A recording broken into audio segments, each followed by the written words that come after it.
In this video, we're going to talk about creating an accountant's copy to send over to your client. To your accountant.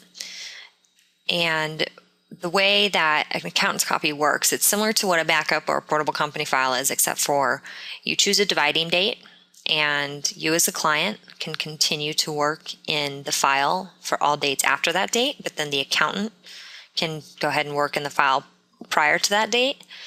And when the accountant's done making their changes, they send you back the accountant's copy. It's loaded into your system. All their changes become live in your system. And then you move forward. And then you have access to those transactions prior to that date again also. All right, so you can always view the transactions prior to that date. You just can't create any new.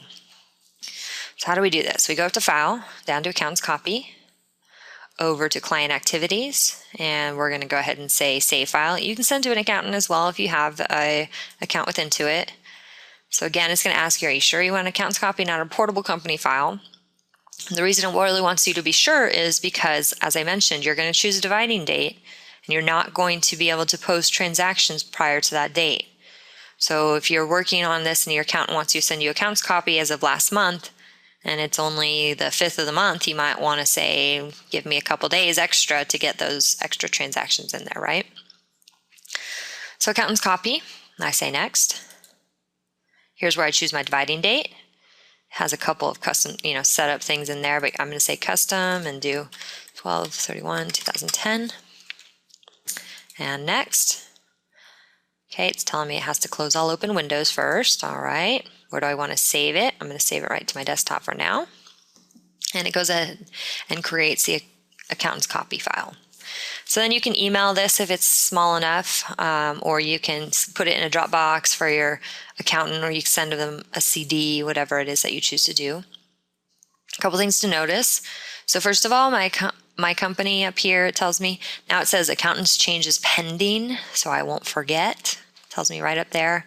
The other thing is if I try and go in and enter a bill as of 12/2010, let's say, and we're just going to go ahead and put in here $500 to rent expense. Okay, so if I try and save this, it's going to give me my warning first that, hey, this is more than 90 days in the past. I'll say okay. Then it's going to tell me an accountant's copy has been created and I cannot post this transaction right now. Okay, so I'm going to go ahead and clear out of this. So the other thing, just to be sure that you note, you can see the transactions.